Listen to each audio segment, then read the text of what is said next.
Hello and welcome everyone. The Vardhman Heights International में आप सभी का वेलकम है। और क्लास 12th में आज हम चैप्टर फर्स्ट को आगे बढ़ाने वाले हैं। तो आज हम चर्चा करेंगे डेंसिटी एंड वॉइड्स के बारे में। किसमें देखना है? ये क्रिस्टलाइन सॉलिड में, क्रिस्टलाइन सॉलिड्स में डेंसिटी और वॉइड्स की बात करेंगे। तो जैसे कि हम लोग जानते हैं, हमने देखा था जो डेंसिटी का नॉर्मल फार्मूला होता है, density equals to mass upon volume. अब हमें किसकी डेंसिटी निकालना है? क्रिस्टल की। और हम जो क्रिस्टल पढ़ रहे हैं वो कौन सा पढ़ रहे हैं? Cubic units cells. मतलब जो क्रिस्टल हमारा कैसा है? क्यूब जैसा है, या उसकी जो यूनिट सेल है वो कैसी है? क्यूबिक है। ठीक है, तो हमें ध्यान रखना है जो डेंसिटी है, तो मास, अब मास ऑफ पार्टिकल, किसका पार्टिकल का मास हो जाएगा, क्योंकि यूनिट सेल जो है वो पार्टिकल से मिलके बनी है। तो यहाँ क्या लिख सकते हैं अपन? मास ऑफ पार्टिकल्स अपॉन में वॉल्यूम ऑफ क्यूब, क्योंकि हमारे जो पार्टिकल्स है वो किस पे हैं? क्यूब के ऊपर है। ठीक है, अब ये बात हुई। अब डेंसिटी पे नॉर्मली क्वेश्चन आते हैं, तो डेंसिटी का फॉर्मूला आज हम यहाँ बनाना सीखेंगे, कैसे बनेगा डेंसिटी का फॉर्मूला। अब जैसे हमने यहाँ बात करी, अब मास ऑफ पार्टिकल्स लिखा हुआ है। अगर एक पार्टिकल है तो एक पार्टिकल का मास 1m होगा, 2 है तो 2m होगा, 3 है तो 3m होगा। अब मान लीजिए अगर हमारे पास z पार्टिकल है तो उसका मास क्या हो जाएगा? Zm, या क्या बोल सकते हैं? Z into m। देखिए, तो मास ऑफ पार्टिकल क्या माना हमने? कैपिटल Z इंटू एम, मतलब वो उसका क्या हो गया? मास हो गया। अपॉन में वॉल्यूम ऑफ क्यूब क्या होता है? ए क्यूब। किसी भी क्यूब का वॉल्यूम उसकी साइड जो है उनका मल्टीप्लाई। तो क्यूब की हाइट, लेंथ और विड्थ जो है वो ए होती है, तो उसका जो वॉल्यूम होगा वो क्या हो जाएगा? ए इंटू ए मीन्स ए क्यूब। अब हमको यहाँ क्या करना है? इसमें मल्टीप्लाई करना है एवोगैड्रो नंबर का। ऊपर भी मल्टीप्लाई एवोगैड्रो नंबर से और नीचे भी multiply Avogadro number. Avogadro number क्या होता है? 6.023 इंटू 10 टू द पावर 23। ये एवोगैड्रो नंबर होता है। अब आगे बढ़ते हैं तो इसको और फर्दर सॉल्व करते हैं। अब अगर किसी भी पार्टिकल्स नंबर यहाँ आ जाएंगे, कितने पार्टिकल हैं, ठीक है, और वहाँ पे उनका मास आ जाएगा। अब मान लीजिए मास अगर कुछ भी हो पार्टिकल का, जो भी वेट है उसका मल्टीप्लाई अगर मैं इस नंबर से या एवोगैड्रो नंबर से कर देता हूँ, तो वो किस में कन्वर्ट हो जाएगा? मोल में। तो फिर वो क्या हो जाएगा? मोल ऑफ पार्टिकल हो जाएगा। और मोल को कैसे बताते हैं हम? कैपिटल M से। अपॉन में वापस ए क्यूब, और ये जो एवोगैड्रो नंबर है नीचे वाला, उसको हम क्या लिख देंगे? सिमिलर एज इट इज लिख देंगे n अपॉन ए। ए मतलब एवोगैड्रो, n मतलब नंबर। यहाँ पे हमने मल्टीप्लाई किया है इसका, मतलब अगर यहाँ पे मान लीजिए अगर किसी का वेट 10 ग्राम है, तो 10 ग्राम में अगर मैं इसका मल्टीप्लाई करूँगा तो वो किसके बराबर हो जाएगा? 1 मोल के बराबर। पार्टिकल कोई सा भी हो सकता है। जैसे अगर मैंने बात किया NaCl की या NaOH की, अगर हम बात कर रहे हैं तो NaOH का मास कितना होता है? 40, इसका होता है 23, ऑक्सीजन का 16 और हाइड्रोजन का 1, टोटल कितना होता है? 40। अब 40 ग्राम तो इसका मास हो गया। अब अगर मैं इसमें एवोगैड्रो नंबर से मल्टीप्लाई कर दूं, तो एवोगैड्रो नंबर से मल्टीप्लाई करने पे जो भी हमारा आंसर आएगा वो आंसर हमारा काय में आएगा? मोल के अंदर। और मोल को हम कैसे बताते हैं? कैपिटल M से। तो हमने इन दोनों का मल्टीप्लिकेशन या इन दोनों का जो कॉमन रूप है, इसका और इसका, इसका और इसका, कॉमनली हमने इसको क्या लिख लिया? Capital M। और जो है ये ए क्यूब एज इट इज़ है, और नीचे वाला जो है एवोगैड्रो नंबर वो एज इट इज़। तो this is the formula of density. Normally जो है इस फॉर्मूले का उपयोग डेंसिटी निकालने में तो किया ही जा सकता है, लेकिन उसके अलावा अगर हमें फर्दर किसी भी एक पर्टिकुलर पॉइंट की अगर वैल्यू निकालनी है, अगर हमें डेंसिटी निकालना है, तो सेम फार्मूला, चारों चीज़ें गिवन होगी। पार्टिकल्स निकालने हैं तो डेंसिटी के साथ साथ उसका मोल, उसका क्यूब और उसका जो एवोगैड्रो नंबर तो हमें पता ही है। तो फर्दर कैलकुलेट करके हम पार्टिकल की डेंसिटी भी निकाल सकते हैं, नंबर ऑफ पार्टिकल्स कितने हैं वो भी निकाल सकते हैं, और साथ ही साथ में हम ये भी बता सकते हैं कि इस पूरे जो क्यूब बन रहा है पर्टिकुलर पार्टिकल से, उसका जो वॉल्यूम है वो कितना है। तो ये था डेंसिटी का फॉर्मूला। अब हम बात करेंगे वॉइड्स की। तो हमें पता है कि जितने भी क्रिस्टलाइन सॉलिड्स होते हैं वो पार्टिकल से मिलके बने होते हैं। ठीक है, अब आप देखो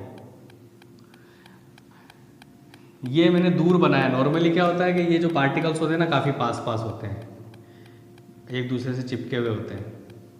ठीक है, इस प्रकार से हमने दूर इसलिए बनाया ताकि हमको समझ में आए। अब ये पार्टिकल्स हैं, जब ये जैसे मान लो 3 बॉल्स हैं, तीनों बॉल्स को आप एक साथ रखोगे तो भी बीच में गैप तो आएगी। उस गैप को क्या बोला जाता है? वॉइड्स, या फिर क्या बोल सकते हैं उसको? होल्स। वॉइड बोलेंगे या होल बोलेंगे। तो 3 बॉल से मिलकर बना हुआ, इसलिए ये वॉइड कौन सा कहलाएगा? Trigonal void. क्या कहलाएगा? Trigonal void. जैसे हम यहाँ पे इसको और बनाते हैं आगे।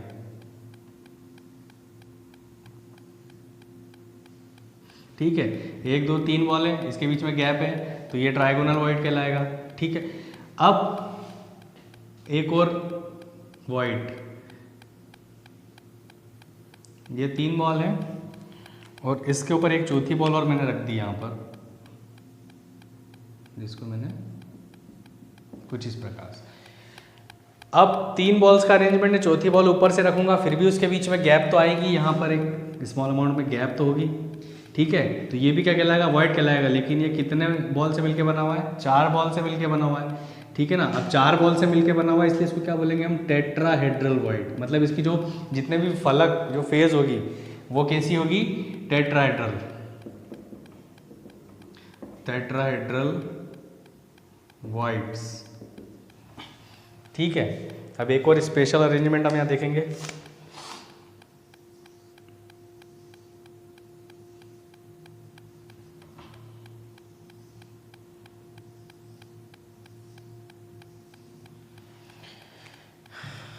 अब यहाँ देखेंगे,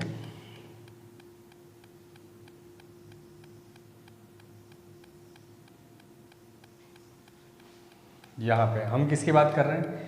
1 2 और 3 बॉल ये, और 3 बॉल जैसे इसके ऊपर रखी है।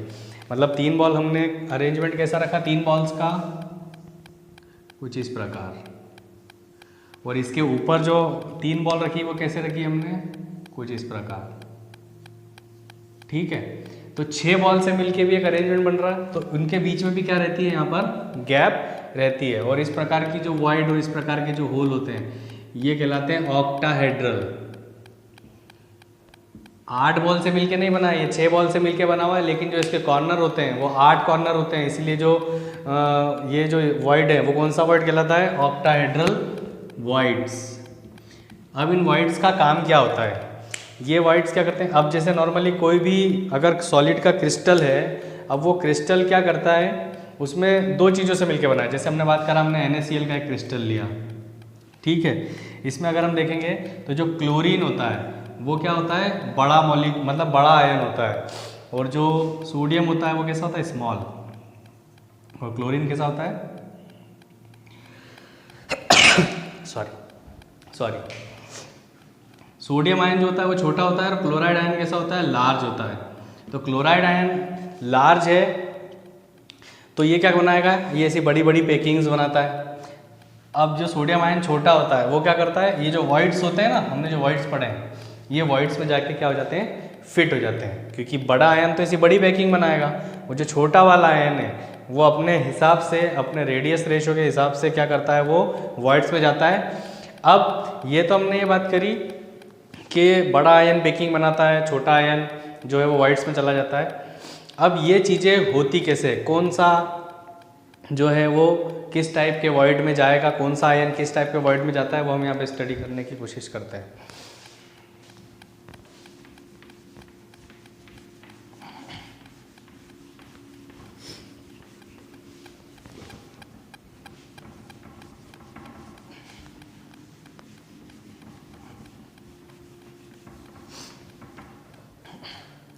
चलिए, सबसे पहले बात करेंगे हम रेडियस रेशियो की। कोई भी अगर क्रिस्टल होता है तो रेडियस रेशियो को कैसे डिफाइन करेंगे? Radius of cation divided by radius of anion. Positive radius में से नेगेटिव रेडियस को माइनस करने पर जो रेशो आता है वो रेशो क्या कहलाता है? रेडियस रेशो कहलाता है। जैसे कि अगर मैं बात करूं तो 0.155 से 0.225, सेकेंड 0.225 से 0.414, थर्ड 0.414 से 0.732। अगर कोई भी पार्टिकल्स है, पार्टिकल में रेडियस होती है, हमने जो पेकिंग एफिशिएंसी निकाली थी, हमने देखा था कि हमारा पार्टिकल कैसा होता है, स्फेरिकल होता है। तो एक निश्चित पॉइंट से यहाँ तक उसकी क्या होगी है, रेडियस होती है। तो पॉजिटिव आयन की भी रेडियस होगी और नेगेटिव आयन की भी रेडियस होगी। अगर उन रेडियस का रेशो जो है वो अगर इस बीच में आता है तो जो छोटा पार्टिकल होगा वो काय में जाएगा, ट्राइगोनल वॉइड में।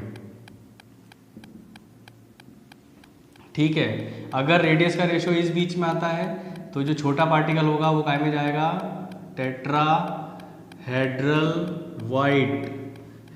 और रेडियस रेशो अगर इस बीच में आता है तो जो छोटा पार्टिकल है वो काय में जाएगा, ऑक्टाहेड्रल वॉइड में। ठीक है, तो ये रेडियस का एक रेशो है। रेडियस रेशो नॉर्मली पूछा जाता है कि किस टाइप से। एक और 4 टाइप का भी होता है, लेकिन उसको समय आने पे आगे बताऊंगा मैं। अब हमें बात करनी है कोऑर्डिनेशन नंबर और यूनिट सेल कंटेंट की, और पर्टिकुलर ऐसे कंपाउंड्स को देखना है। और हमें ये भी पता लगाना पड़ेगा कि उसमें कितने पार्टिकल यूनिट सेल कंटेंट में होंगे, या फिर हमें ये देखना होगा कि छोटा वाला जो पार्टिकल है वो कब जाएगा। तो कब जाएगा तो मैंने बता दिया, रेडियस रेशो इस प्रकार से। अब जो एग्ज़ाम में कुछ ऐसे कंपाउंड का एग्जाम्पल हम यहाँ पे लेने वाले हैं जो कि एग्ज़ाम में पूछा जाता है कि वो कब पैकिंग बनाएगा, उन दोनों में से कौन सा, भाई जो भी बनेगा आयन वो पॉजिटिव और नेगेटिव को लेके बनता है। तो उसमें कौन सा आयन बड़ा पैकिंग बनाएगा, कौन सा आयन जो है वो वॉइड्स में जाएगा, वो हम यहाँ पर देखेंगे। और किस टाइप के वॉइड में जाएगा, ट्राइगोनल में जाएगा, टेट्राहेड्रल में जाएगा या ऑक्टाहेड्रल में जाएगा। सो स्टार्ट करते हैं।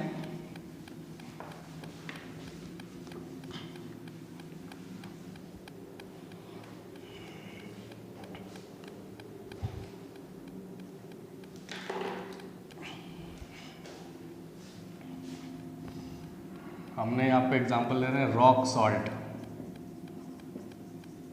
Rock salt, rock salt means NaCl। NaCl जो है वो क्या है, रॉक सॉल्ट है। और कोऑर्डिनेशन नंबर की बात करें, कोऑर्डिनेशन नंबर, और यहाँ आ जाएगा यूनिट सेल कंटेंट। अब ये चीज़ क्या है, देखिए NaCl है, ये अगर नॉर्मली देखा जाए तो FCC पैकिंग या FCC क्यूबिक यूनिट सेल बनाता है, मतलब face centred cubic unit cell बनाता है। ठीक है, अब फेस सेंटर्ड बना रहा है तो कुल मिला के हमारे दिमाग में आना चाहिए कि face centred cubic unit cell में कितने पार्टिकल होते हैं, 4। ये हमने निकालना सीखा था, 1/8 × 8 मतलब आया 1। और फेजेस पे भी होते हैं तो 1/2 × 6 = 3, मतलब टोटल नंबर ऑफ पार्टिकल कितने हो रहे हैं यूनिट फेस सेंटर्ड के अंदर, 4। अब अगर इनकी कोऑर्डिनेशन का रेशो देखें तो 6:6। कोऑर्डिनेशन नंबर क्या होता है इसका, 6। क्यों बोल रहा है, क्योंकि एक सोडियम को 6 क्लोरीन घेरते हैं क्रिस्टल के अंदर और एक क्लोरीन को 6 सोडियम घेरते हैं, इसलिए दोनों का कोऑर्डिनेशन नंबर क्या हो गया, 6 हो गया। अब कोऑर्डिनेशन नंबर की डेफिनेशन को अगर देखें तो क्या होता है कि अगर कोई भी आयन अपने अपोजिट जितने नेगेटिव आयन से घिरा होता है वो उसका क्या कहलाता है, कोऑर्डिनेशन नंबर कहलाता है। या अगर हम देखें कोई नेगेटिव आयन है, अगर वो अपने अपोजिट मतलब पॉजिटिव जितने आयन से घिरा होगा वो उसका कोऑर्डिनेशन नंबर कहलाता है। तो हम यहाँ बात कर रहे हैं, मान लीजिए ये क्लोराइड है, ठीक है, तो ये क्लोराइड जो है वो 6 पॉजिटिव से घिरा हुआ है, मतलब 6 सोडियम से घिरा हुआ है, इसलिए इसका कोऑर्डिनेशन नंबर यहाँ पे क्या दे गया, क्लोराइड का 6। और वहाँ सोडियम की बात करें तो सोडियम अपने नेगेटिव 6 आयन से घिरा हुआ है, इसलिए इसका कोऑर्डिनेशन नंबर क्या बताया हमने, 6। अब यूनिट सेल कंटेंट क्या होता है, यूनिट सेल कंटेंट का मतलब ये होता है कि एक यूनिट सेल में, मतलब जैसे हमने एक यूनिट सेल बनाई, इस यूनिट सेल के अंदर कितने, ये क्यूबिक यूनिट सेल है, इस यूनिट सेल के अंदर कितने NaCl के मॉलिक्यूल होंगे। तो कैसे पता लगेगा हमें पता है यहाँ पे FCC face centred cubic unit cell बना रहा है, तो फेस सेंटर्ड बना रहा है मतलब कितने पार्टिकल होते हैं, 4 पार्टिकल। अगर मैं केवल सोडियम की बात करूँ तो 4 सोडियम होंगे, तो 100% क्लोरीन में कितने होंगे, 4। तो यूनिट सेल कंटेंट मतलब किसी भी पर्टिकुलर यूनिट के अंदर जो है, आप जो भी एग्जाम्पल ले रहे हैं उसकी यूनिट सेल के अंदर कितने पार्टिकल्स जो है वो उसके अंदर प्रेजेंट होंगे। तो ये तो बात करी हमने रॉक सॉल्ट NaCl की। अब हम बात करेंगे जिंक ब्लेंड। नया एग्जाम्पल हमारा क्या होगा, जिंक ब्लेंड। अब हम बात करेंगे सेकंड एग्जाम्पल जो है हमारा वो है जिंक ब्लेंड। जिंक ब्लेंड देखा जाए तो नॉर्मली ये जिंक ब्लेंड जो है इसका फॉर्मूला होता है ZnS, zinc sulphide. Zinc sulphide ये भी जो है FCC पैकिंग बनाता है, जैसे ये FCC बनाता है वैसे जिंक ब्लेंड भी क्या होता है, FCC बनाता है। इनका जो कोऑर्डिनेशन नंबर होता है वो क्या होता है, 4:4। कुल मिला के बात अगर करें तो 4 क्यों बोला, जब जिंक और उसकी बात करते हैं तो ये +2 में और सल्फर जो है वो -2 में टूटता है। मतलब एक जिंक को 4 सल्फाइड ने घेर रखा है और एक सल्फाइड को 4 जिंक ने यहाँ पर घेर रखा है। अब हमें ये देखना है यूनिट सेल कंटेंट क्या होगा, तो हमको पता है FCC बना रहा है मतलब पार्टिकल्स का नंबर कितना हो गया, 4। अगर यहाँ पे मैं 4 जिंक के पार्टिकल लेता हूँ तो सल्फाइड भी कितने हो जाएंगे, 4। तो जिंक सल्फाइड या जिंक ब्लेंड का जो यूनिट सेल कंटेंट होगा वो क्या होगा, 4। वहीं हम बात करें थर्ड वन की, तो थर्ड है हमारा फ्लोराइड। फ्लोराइड जिसका फॉर्मूला होता है CaF2। CaF2 अगर इसे भी देखें तो ये भी क्या बनाता है, FCC पैकिंग बनाता है, मतलब face centred cubic unit cell की पैकिंग बनाता है। यहाँ पर हम देखेंगे इसका कोऑर्डिनेशन का जो रेशो होता है वो 4:8 का होता है। अब ऐसा क्यों हुआ, एक Ca की अगर बात करें तो ये +2 होता है और अगर फ्लोरीन अकेले की बात करें तो सिंगल माइनस होता है। अब ये कैल्शियम के 2 आयन पॉजिटिव हैं, इसके पास या +2 ऑक्सीडेशन स्टेट रखता है और ये माइनस रखता है, तो इसे बैलेंस करने के लिए इसको क्या करा, 2। तो एक कैल्शियम जो है वो 2 फ्लोराइड के साथ मिलकर बना होता है। अब उसका जो कोऑर्डिनेशन नंबर देखें तो यहाँ देखेंगे हम जो कैल्शियम है उसको 8 फ्लोराइड ने क्या कर रखा है, चारों तरफ से घेर रखा है। ये कैल्शियम को 8 फ्लोराइड ने घेर रखा है, इसलिए कैल्शियम के रिस्पेक्ट में कोऑर्डिनेशन नंबर कितना हो गया, 8। और एक फ्लोराइड को कितने कैल्शियम ने घेर रखा है अपने चारों तरफ से, केवल 4 कैल्शियम ने। अब ऐसा क्यों हुआ, क्योंकि एक कैल्शियम 2 फ्लोराइड को कैरी कर रहा है, ठीक है। और कोऑर्डिनेशन नंबर को देखें तो जो बड़ा स्ट्रक्चर हम देखते हैं तो उस स्ट्रक्चर में हमें दिखाई देता है कि एक कैल्शियम जो 8 फ्लोराइड से घिरा होता है और एक फ्लोराइड जो है वो 4 कैल्शियम से घिरा होता है। अब हम बात करेंगे उसके यूनिट सेल कंटेंट की। तो यूनिट सेल कंटेंट में अगर हम देखें FCC बना रहा है, FCC बना रहा है मतलब 4 पार्टिकल्स होंगे, तो इसका फॉर्मूला भी क्या बनेगा, CaF2। मतलब इसमें भी जो नंबर ऑफ पार्टिकल्स हैं वो क्या होंगे, 4 ही होंगे। नेक्स्ट है हमारा एंटी फ्लोराइड। एंटी फ्लोराइड का जो फॉर्मूला होता है वो होता है Na2O। Na2O क्यों बोला, Na2O इसलिए कह रहे हैं, यहाँ देख लीजिए Na2O, इसका जो कोऑर्डिनेशन नंबर होता है वो इसका जस्ट अपोजिट है, क्योंकि फ्लोराइड का एंटी है तो ये भी क्या हो जाएंगे, अल्टरचेंज हो जाएंगे। ये क्या हो जाएगा, 4:8 हो जाएगा। इसका मतलब क्या हुआ, इससे अगर समझे हम यहाँ पर तो सोडियम पे 1 प्लस होता है और ऑक्सीजन पे 2 माइनस होते हैं, तो इसे बैलेंस करने के लिए हमने क्या करा, इसमें 2 से मल्टीप्लाई करा, तो अब दोनों का रेशो सेम हो गया। ये भी कितने हो जाएंगे, 2 प्लस हो जाएंगे और यहाँ पर 2 माइनस है, ठीक है। ये एंटी फ्लोराइड होता है, इसमें रेशो कैसा होता है, 4:8 का। मतलब एक सोडियम को चारों तरफ से 4 ऑक्सीजन ने घेर रखा है और एक ऑक्सीजन को चारों तरफ से 8 सोडियम्स ने क्या कर रखा है, यहाँ पर घेर के रखा हुआ है। इसलिए ये दोनों एक दूसरे के क्या होते हैं, एंटी होते हैं। अब अगर हम बात करें वहीं एंटी फ्लोराइड के यूनिट सेल कंटेंट की, तो यूनिट सेल कंटेंट भी क्या होगा, ये भी क्या बनाता है, FCC बनाता है, face centred cubic unit cell, मतलब इसमें कितने पार्टिकल होंगे अंदर 4। तो एंटी फ्लोराइड के अंदर यूनिट सेल कंटेंट क्या होगा 4Na2O। अब ये तो बात हो गई 4 जो इम्पॉर्टेंट है और एग्जाम की दृष्टि से भी देखा जाए तो इन्हीं के बारे में आपको पढ़ना है। अब हमारा जो अगला जो स्पेशल है और नॉर्मली सबसे ज़्यादातर एग्जाम में पूछा जाता है, अगर आपको कुछ नोट करना है तो आप कर सकते हैं। ज़्यादातर एग्जाम में जो पूछा जाता है वो होता है सीजीएम क्लोराइड, CsCl। इसका जो कोऑर्डिनेशन नंबर रेशो होता है वो होता है 8:8 और इसका जो यूनिट सेल कंटेंट होता है, यूनिट सेल कंटेंट वो होता है 1 CsCl। अब ऐसा क्यों हुआ वो हम यहाँ देखेंगे।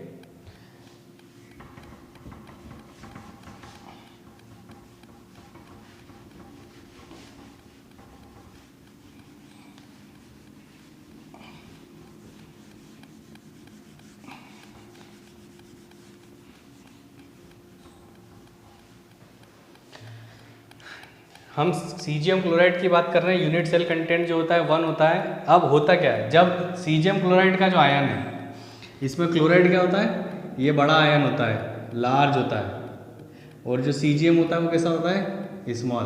अब इसका रेशो 8:8 है। इसका मतलब क्या हुआ कि एक सीजीएम को चारों तरफ से 8 क्लोराइड जो है वो घेर के रखते हैं।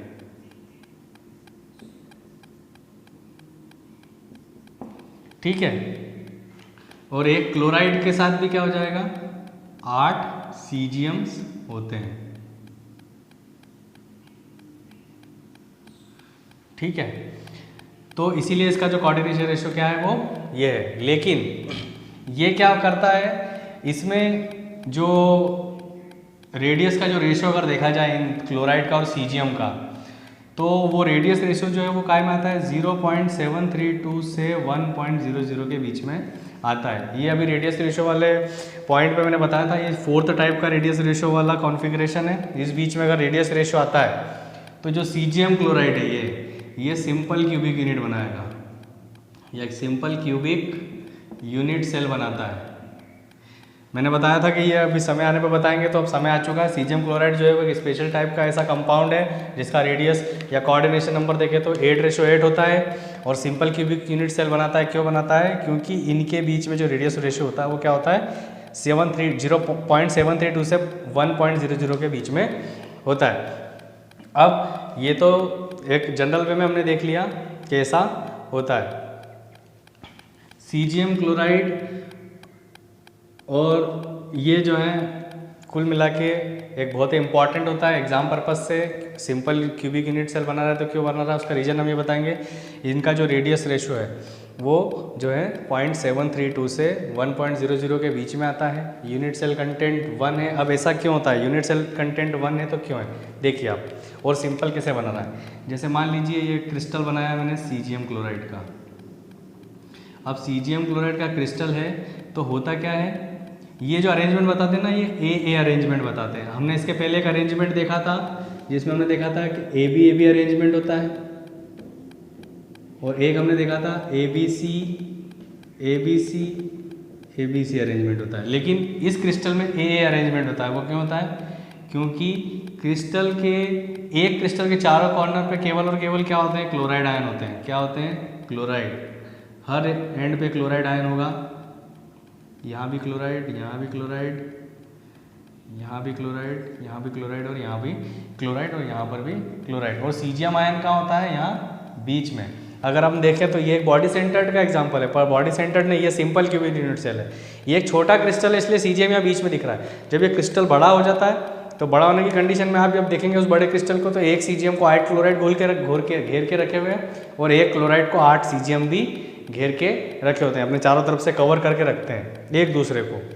ठीक है, अब यहाँ देखेंगे इसके बाद यहाँ पे वापस क्लोराइड दिखा, ये इसके पैरेलल, ये इसके पैरेलल, ये इसके पैरेलल, तो सामने देख रहे हैं तो वापस क्लोराइड, फिर क्लोराइड, फिर क्लोराइड।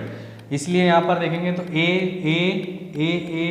और ए वाली जो है अरेंजमेंट होता है पर्टिकुलर पार्टिकल्स के बीच में। ए बी अरेंजमेंट क्या होता है वो मैं आपको एक बार और बता देता हूँ। ए बी अरेंजमेंट में हम इस प्रकार का अरेंजमेंट देखेंगे। ये हमने बॉल्स लिए, ठीक है,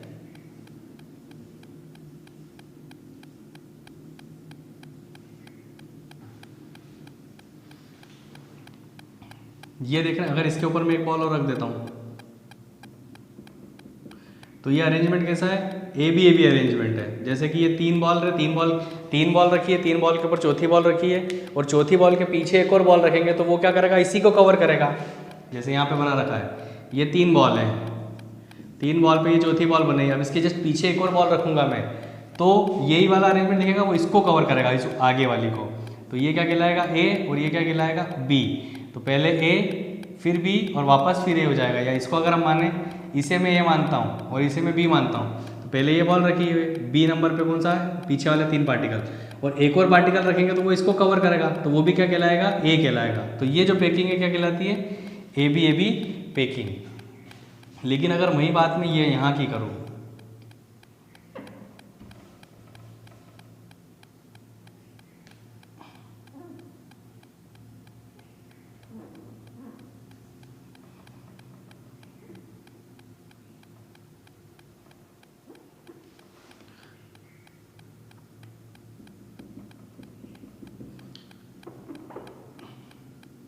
तीन बॉल, एक दो तीन बॉल यहाँ रखी है, तीन बॉल इसके ऊपर रखी है। अब अगर मैं एक बॉल और रख देता हूँ यहाँ पर, ये एक बॉल और मैंने यहाँ पर क्या करी, इसके ऊपर एक बॉल और रख दी।